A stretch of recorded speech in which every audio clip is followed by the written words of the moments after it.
I am pleased to announce the forthcoming publication of my audiobook, The Philosophy of Religion, professionally narrated by Clive Johnson. I will now describe the book, and following the description, I invite you to enjoy a promotional excerpt from the audiobook itself. A number of attempts to provide a rational basis for religious sentiment are clearly stated and carefully critiqued, most of them being shown to fail. At the same time, it is argued that the legitimacy of religious sentiment is in no way undermined by such failings, since any outlook whose legitimacy depends on the outcome of logical or empirical inquiry is, for that very reason, a non-religious outlook. And the reason for this is not that a religious outlook is a stubbornly irrational one, it is that the false historical and cosmological doctrines that religions require their followers to accept are mere foils. In believing, for lack of a better word, that Christ walked on water, one is accepting Christ's teachings. One is not actually accepting the obvious falsehood that some man walked on water. Unless one's acceptance of such teachings took the form of quasi-acceptance of obvious fictions, one's acceptance of them would be as fragile and as motivationally inert as any other reason-based belief. By the same token, because the falsehood in question is invariably of a patently infantile kind, one's acceptance of it represents an existential commitment on one's part to a certain way of life. These obvious truths are lost on philosophers of religion, given their tendency to take all statements literally and their consequent failure to give due weight to unstated contextual information.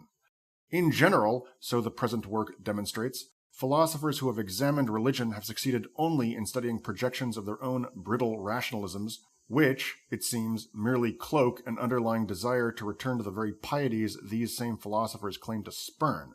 This is not to say that religious belief is not to be analyzed, but rather that it falls within the bailiwick not of the logician, but of the psychoanalyst. I now invite you to enjoy a promotional excerpt from the audiobook itself. What does philosophy have to teach us about religion? Nothing. The so-called philosophy of religion doesn't concern religion. It concerns puzzles that can be illustrated in connection with religious questions, but are really of a strictly logical nature. Here is one such puzzle. OG. Many hold that God is omnipotent, that, in other words, he can do anything. Let's suppose that this is true. In that case, God can create some task that he cannot perform. But if he can do that, he's not omnipotent. OG doesn't have anything to do with God. It has to do with subtleties of logic that, although they can be illustrated in connection with statements concerning God, have nothing to do with him. We know this because OG perfectly parallels the following argument. SG. Smith shaves all and only those who don't shave themselves. Question. Does Smith shave himself? If he does, then he doesn't, since he shaves only those who don't shave themselves. If he doesn't, then he does, since he shaves all those who don't shave themselves. OG is no more about God than SG is about barbers. Both paradoxes expose logical problems relating to the use of quantifiers. Although one of the objectives of the philosophy of religion is to figure out whether or not God exists, its efforts to do this quickly veer off course and end up bogging down in logical minutiae that have no relevance to religion at all. Consider the following argument, which was given by St. Thomas Aquinas, 1225 to 1274. AG 1. Every event has a predecessor. Therefore, there is some event that is the predecessor of every event. In other words, there is a first event. Causes precede their effects. Therefore, that first event, not being preceded by anything, was uncaused.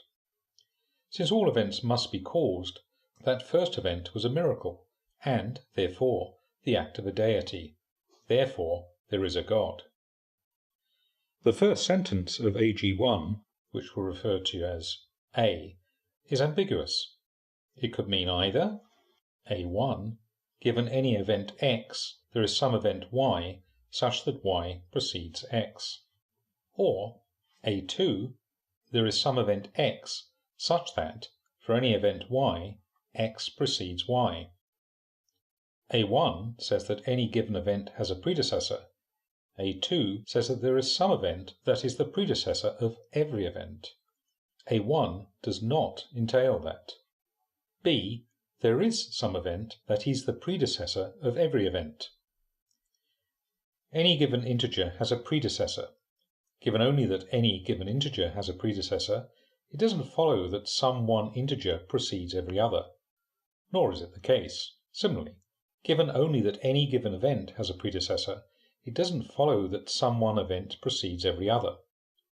So, A fails if A is taken to have A1 for its meaning, and AG1 must therefore be assumed to have A2 for its meaning, but A2 and B are the very same statement. So Aquinas has simply assumed that there was a first event, and he thus hasn't established it at all. But supposing, if only for argument's sake, that there was a first event, it doesn't follow, at least not for any obvious reason, that it was an act of God. Why did I hedge with the phrase, at least for any obvious reason? Because it may be that, if there was a first event, there is a God. I personally do not know this to be false. It may be that atheists cannot, without being guilty of inconsistency, believe in a first event, such as the Big Bang. But even if this is true, it cannot be taken for granted. It must be demonstrated, and Aquinas hasn't demonstrated it. Aquinas gave another, similarly flawed argument for God's existence. AG2.